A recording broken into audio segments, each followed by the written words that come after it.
Saluti a tutti, a me mi innanta Fabio Usala Vriaju, seu de Casteddu e in pro de rotto cose in mezzo a tutte le cose che faccio, traballo con la lingua sarda e tutto. Oggi seu in scuola e infanzia de Serramanna, che sto seguendo un trabalho, un progetto di sardo veicolare, per morire de sa lei 7 del 2009 a pregonare sa regione sarda. E ha seguito un corso, un progetto appunto di sardo veicolare di 24 ore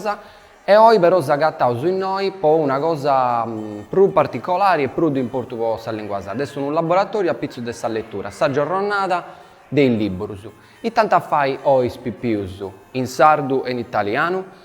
Io concordavo una cassa a suscussore, una caccia al tesoro e i spicciocchetti andai a giro per questa scuola a gattare gli indizi. Questi indizi, 5, 6, 7, furono spartisi di un conto e issu depinti bittiri a su mainaggio e 7 conti che appaessi Deo e a posti di arricciu tutti gli indizi di questo conto, deo mi sezzo anante spippius in su giardino di scuola e conto questo conto.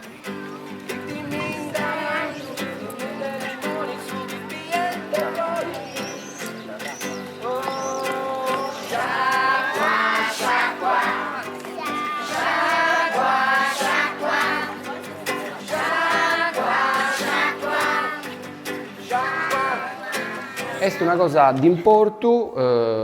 funte una cosa di importo questo lavoro su fatto con la lingua sarda, perché diventi bessiri la lingua nostra è un arrasto, un vaghetto antico, sempre proprio sconto su de vorredda, proprio sconto su desarto, ma da bit entro in un mondo nuovo, un mondo moderno, un mondo a carotto in lingua del suo mondo zagattanta e sa lingua nostra è tutto, è giusto che zagattano in questo mondo moderno. I sconti che noi contiamo, i sainas che io produco, quei spicciochetti di questa sera, funti rotto inediti,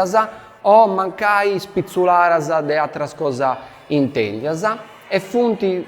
concordare tutto con personaggi o del suo sardo o comunque del suo connotto sardo, uno Srivoni, uno Visitto, uno Mrajani e ai cinendi.